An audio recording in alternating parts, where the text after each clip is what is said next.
noticed a trend on our channel and on a lot of tiny home living channels and full-time RVing channels that water is a big theme. Because the water situation in the rig is so intimidating, we wanted to show you just how we fill up the fresh water in the rig and also how we get our drinking water and the water that we cook with. While we do this video, we're going to interject some clips telling you how we conserve water. So today we went and we got water. This is a normal chore that we do regularly, but we decided to bring you along on our routine today so you can get kind of a feel for how it's going. It's not really that intimidating, but it is something that people don't know and people don't really think about a lot, and when you start to get into full-time RVing, it can become intimidating to think about. Yeah, it takes a little while to do to fill the fresh water, but once you hook everything up, yeah, it takes me like 45 minutes to fill the tank sometimes, but I just hook it up and let it run, and then while it's running, I do other chores around the homestead.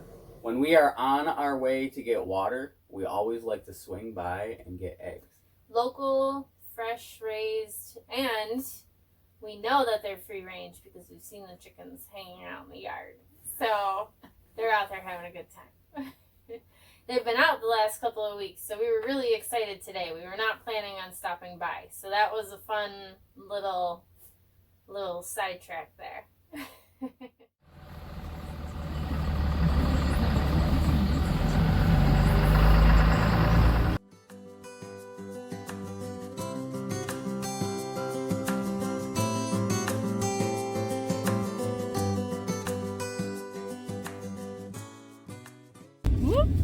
Oh yeah, let there be eggs. Getting my local eggs. Keep them out in the cooler by the road. And our little eggs for sale.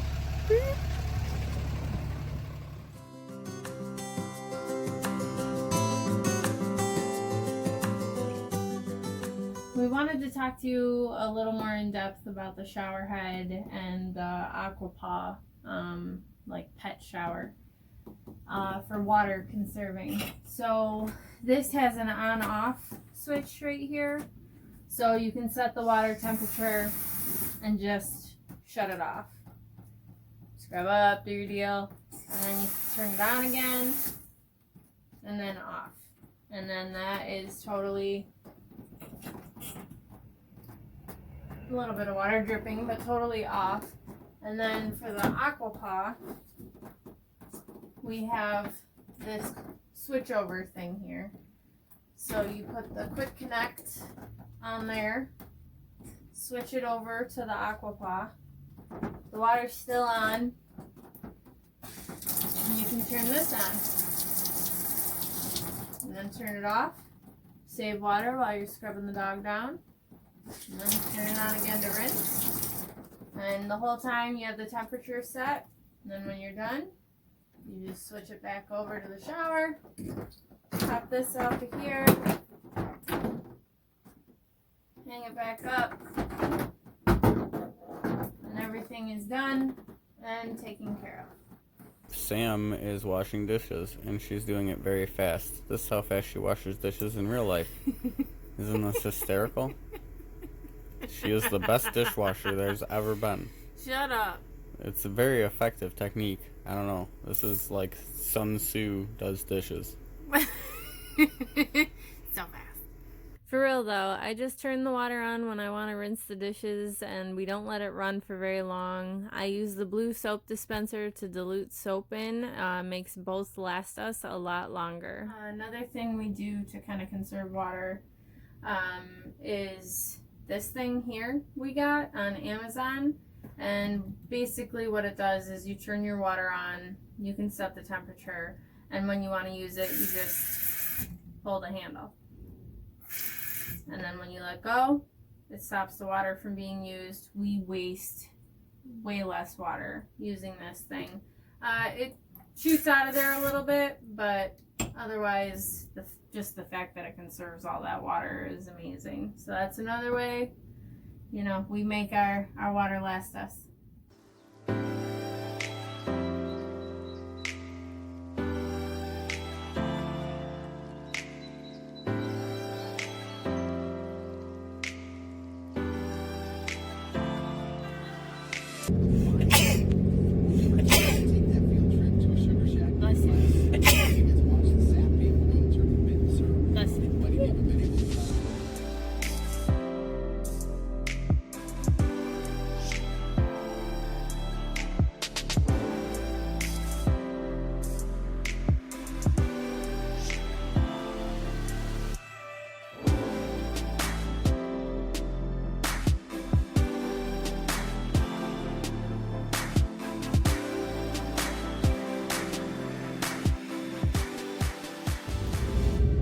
Is the most popular spot,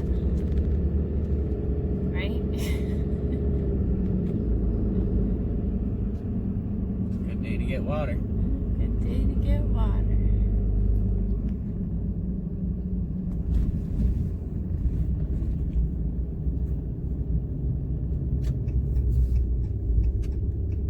When we fill the fresh water, we have to remember in the wintertime to pay attention to what the forecast is going to be like, because we usually fill up our fresh water about once a week.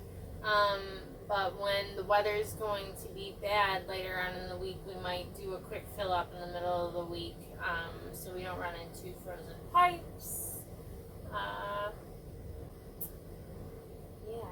Yeah, this winter we ended up getting saved by like a $7 piece that we got was adapter for a faucet hookup so that we could hook the hose directly up into the house. We wouldn't have been able to like shower and do the dishes, which would have been a real pain, but really it does get into some messy stuff. Last year we had a pipe freeze in the bathroom, and luckily nothing broke, and we were able to thaw it out pretty quickly with like a turbo heater. But you want to make sure your tanks are all full if you're going to have freezing temperatures. You don't want to have a small amount of water in there, right? Like, yeah, the smaller the amount of water, the easier it is. This is our water setup here. We have a quick connect hooking up to our camper right here with a little valve shut off. That makes it easier to unhook everything and then release the pressure so that you're not trying to unscrew two pressurized lines, because that was always fun in the middle of winter and it really sucked. So we just have a 100-foot hose going after that up to our water softener. This is this bad boy right here, on the go, portable water softeners. We really like this thing. My wife immediately recognized the difference and loved it that I got it. And then up here we have our water filter.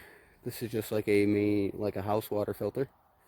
That's it. That's how that works. And then right at the back here, that is an inline filter is what that is. And I just screw it right into the back of the house filter. You can put a hose in between it or whatever, but as you can see, they're all just hose connections. That's all they are. So then we have another series of hoses leading up to the back of the house. This is where the water was frozen a couple weeks ago. I'm not sure what to do about this, guys. We might be screwed. As you can see, now we're running. We're back in good shape. That's the entirety of the system. Just one inline filter, one house filter, one water softener, and then we run it directly into the camper. And once it's run into the camper, then the water's already filtered and we don't have to worry about filters in the camper or filters under the sink or anything like that. So, and right now I believe the water is full. So I'll show you. This is our overflow. You can see it a little bit in there, but at least you can hear it. But that's how we know the water's full. So no danger of overfilling. It just comes out the top out of an overflow tube if you put too much in.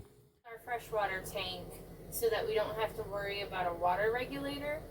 A lot of a lot of full-time RVers that do campsites, they'll tell you that you need some sort of pressure regulator for when you're using the water hose hookup. We don't leave our water hooked up. We fill our tank every week. So during the winter months, it's nice to not have to leave the hose out there.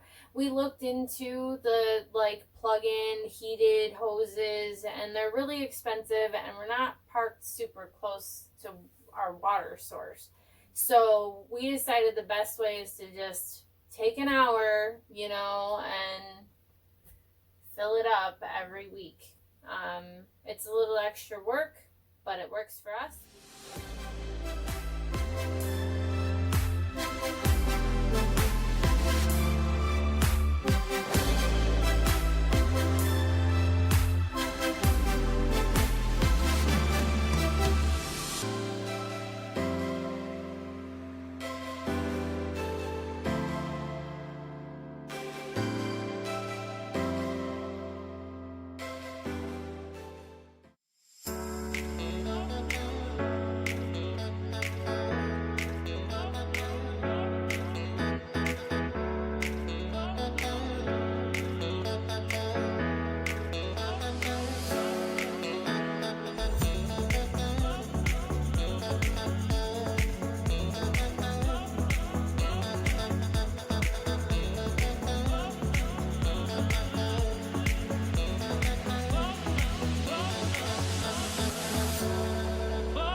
We could probably use that and put that through the filter, and it would clean everything up, and it would be just fine.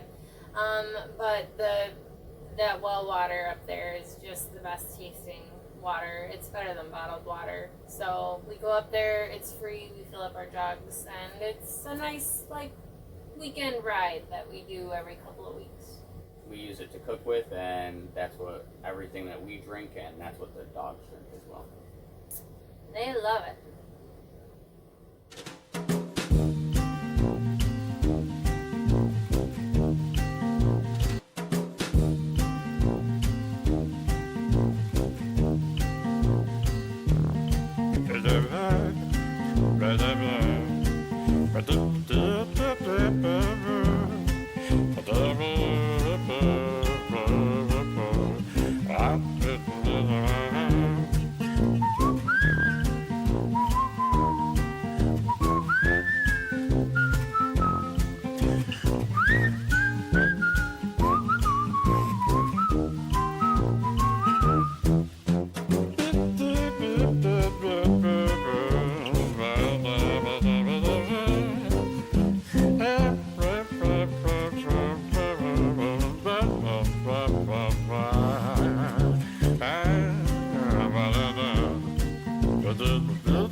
If you guys like this video, please like, share, and subscribe.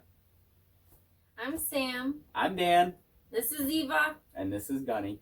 And we hope you like our video. And we'd really like for you to hit the like button and subscribe. and watch this video. Here. We're here. Wherever I put it. Don't forget, next week we'll be back again with another episode. one big happy family. One big happy family.